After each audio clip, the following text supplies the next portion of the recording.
Corps commander conference ہوئی اور جس میں بھارت کے الزامات اور کشیدگی کی صورتحال پر ہوا تبادلہ خیال اور پھر علاقائی سلامتی کے اوپر اس پر غور ہوا، اور اس کے ساتھ ساتھ آرمی چیف نے مسلح افواج کی جو پیشہ ورانہ مہارت ہے، ان کا جو ثابت قدم حوصلہ ہے، آپریشنل تیاریاں، ان کو سراہا، اور ڈیفینیٹلی اس کور کمانڈر کانفرنس کو، اسپیشل جو کور کمانڈر کانفرنس ہے، اس کو بھی اسی تناظر کے اندر جو ہے وہ دیکھا جانا چاہیے کہ یہ کور کمانڈر کانفرنس بھی عمران خان صاحب کی جانب سے مودی سرکار کے خلاف، ان کی جو ایک جارحیت تھی ان کے خلاف عمران خان صاحب کی کے دبنگ بیان کے بعد ہی سامنے آیا۔ عمران خان صاحب نے بھی کشمیر کا اس کے اندر ذکر کیا تھا، یہاں پر بھی جناب اس فورم نے، کور کمانڈر کانفرنس نے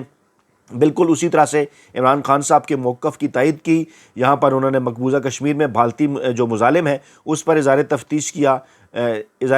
کیا۔ اس کے بعد پہلگام واقعے کے بعد بھارتی افواج جو ایل او سی پر معصوم شہریوں کو نشانہ بنا رہی ہیں، اس کا بھی جناب انہوں نے ذکر کیا، اور پھر انہوں نے اس بات کا بھی ذکر کیا کہ جناب بھارت کی سیاسی اور فوجی مقاصد کے لیے اس قسم کے یہ جو بحران جو ہے وہ بھارت گھڑ رہا ہے، یہ جناب اس قسم کی جو چیزیں گھڑ رہا ہے، یہ جناب وہ اپنی جو ان کے اندرونی کمزوریاں ہیں اس کو چھپانے کے لیے ہے۔ عمران خان صاحب آپ کو یاد ہوگا 2018 میں بھی وہ یہ بات کر چکے کہ کس طرح سے جناب اس کے پیچھے جو ہندو انتہا پسند تنظیم ہے RSS، مودی سرکار اس کا بیانیہ لے کر آگے بڑھ رہی ہے، اور اس موقع کے اوپر عمران خان صاحب کی جانب سے ذکر، اور پھر آرمی چیف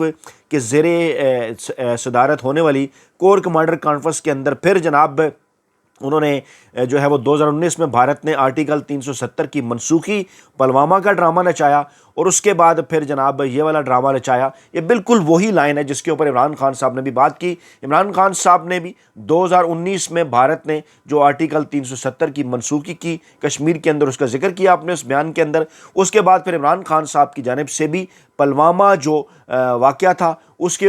جو پلوامہ کا ڈرامہ تھا، اس کا بھی عمران خان صاحب کی جانب سے جو وہ پردہ چار کیا گیا، اور اس کے بعد پھر یہ جو حالیہ ڈرامہ ہوا ہے اس کا ذکر کیا گیا، اور یہ کہا گیا کہ پاکستان کی عوام کی امنگوں کا ہر قیمت پر احترام کیا جائے گا۔ ڈیفینیٹلی ایک ادارے کی جانب سے اس قسم کا بیان اسی صورت میں آ سکتا ہے سامنے جب انہیں اس بات کا اندازہ ہو کہ اس اہم ترین موقع پر، اس اہم ترین پہلو پر جو پاکستانی قوم ہے وہ جناب ان کے ساتھ کھڑی ہے۔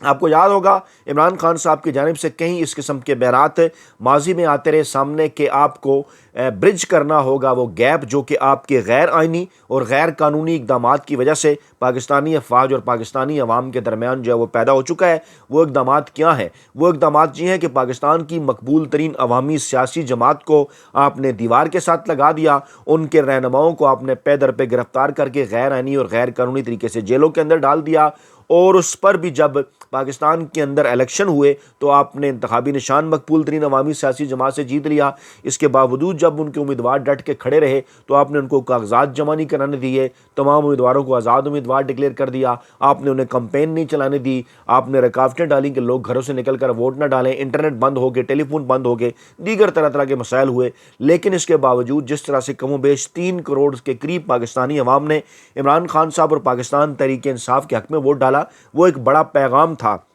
اور جب اس کے بعد پھر ایک پے در پہ جو گزشتہ 2 برسوں کے دوران، گزشتہ 1 برس کے دوران الیکشن کے بعد جو کچھ کیا گیا پاکستان تحریک انصاف کے مینڈیٹ کے ساتھ اس رات کو، اور اس کے بعد بھی جو جیتنے والے امیدواروں کے ساتھ کیا گیا، وہ آپ کے سامنے ہے۔ عمران خان صاحب نے ان تمام چیزوں کا ذکر کرتے ہوئے پاکستانی اسٹیبلشمنٹ کو یہ کہا تھا، یہ پیغام دیا تھا کہ اگر آپ اس قسم کے اقدامات اٹھائیں گے، غیر آئینی اور غیر قانونی، اور پاکستان میں جعلی حکومت قائم کریں گے مینڈیٹ چوروں کی، تو پھر کس طرح سے پاکستانی عوام، خاص طور پر جو نوجوان ہیں بڑی تعداد میں، وہ آپ کے ساتھ کھڑے ہوں گے، اور ڈیفینیٹلی ایک گیپ پیدا ہوگا۔ اور پھر آپ نے دیکھا بھی کہ وہ گیپ پیدا ہوا بھی، وہ آپ نے دیکھا کہ پاکستان کی نوجوان نسل کے ساتھ جب انٹریکشن کا سلسلہ پاکستانی اسٹیبلشمنٹ کی جانب سے مختلف یونیورسٹیز کے اندر شروع کیا گیا تو اس پر کس قسم کا رد عمل آیا، اس حوالے سے بھی ویڈیوز آ چکی ہیں، بات بھی ہو چکی ہے، اور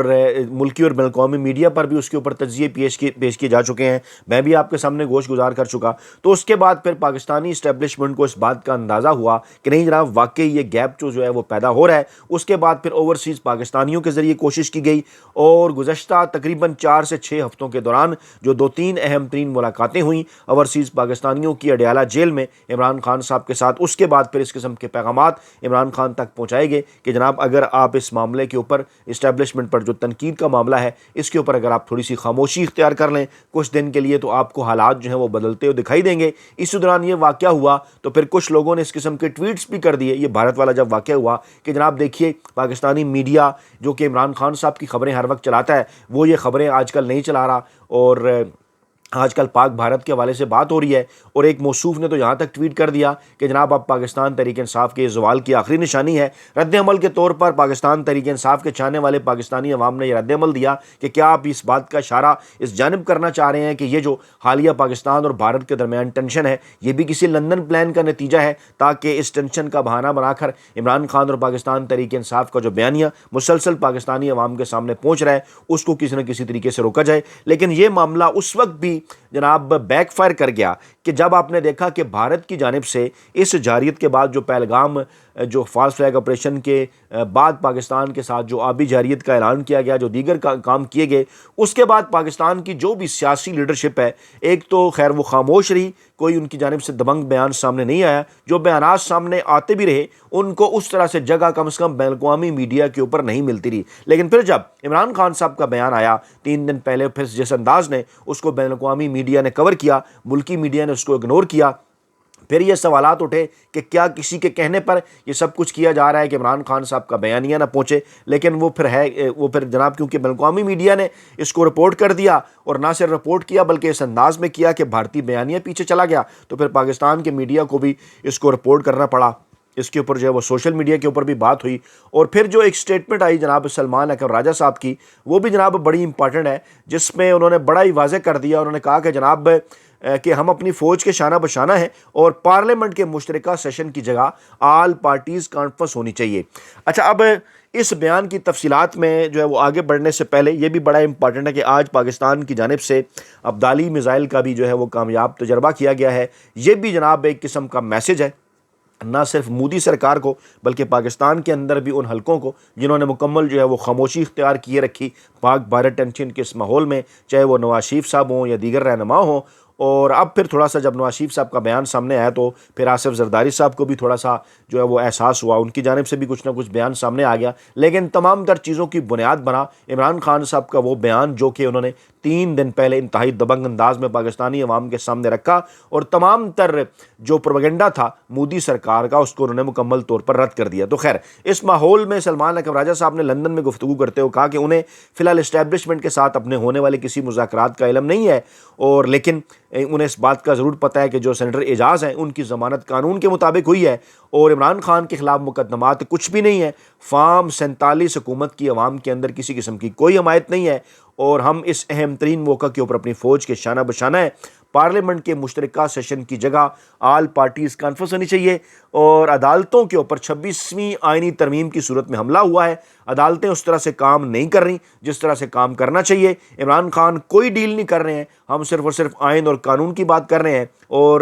قید تنہائی سے مراد اس وقت یہ ہے کہ عمران خان صاحب کی ملاقات نہیں کروائی جا رہی۔ انہیں ہماری اطلاعات کے مطابق کوئی شوگر یا بلڈ پریشر کی کوئی تکلیف نہیں ہے، لیکن یہ عمران خان صاحب کو قید تنہائی کے اندر رکھ کر جو ہے وہ توڑنا چاہتے ہیں۔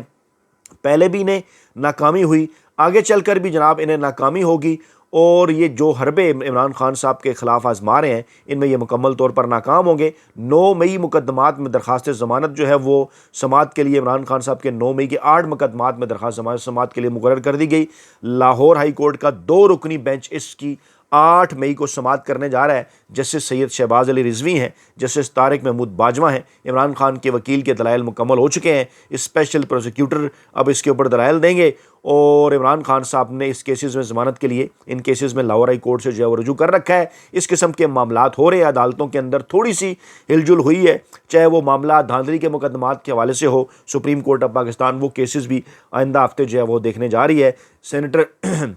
اعجاز چودھری صاحب کی جو ضمانت کا معاملہ ہے اس کو بھی کہا اور دیکھا جا رہا ہے کہ جناب کچھ نہ کچھ انگڑائی لی ہے پاکستانی عدلیہ نے۔ اس کے بعد پھر عمران خان صاحب کی جو درخواست ہے سپریم کورٹ آف پاکستان کے اندر دھاندلی کے حوالے سے وہ بھی جناب جو ہے وہ لگ گئی ہے سماعت کے لیے۔ اس کے ساتھ ساتھ جس کو جو ایک نام نہاد 190 ملین پاؤنڈ کیس ہے وہ بھی جناب عدالتوں کے اندر عمران خان صاحب کی سزا معطلی کے حوالے سے جو درخواست ہے اس کی جو سماعت ہے وہ بھی جناب ہونے جا رہی ہے۔ اب یہ بڑی ڈیولپمنٹس چاہے وہ اسلام آباد ہائی کورٹ سے ہوں، چاہے سپریم کورٹ آف پاکستان سے ہوں، ہوں یا پھر لاہور ہائی کورٹ سے ہوں، یہ اس جانب اشارہ کر رہی ہیں کہ پاکستان کی عدالتوں نے اس بدلتے ہوئے ماحول کے اندر تھوڑی سی انگڑائی لی ہے، اور شاید کچھ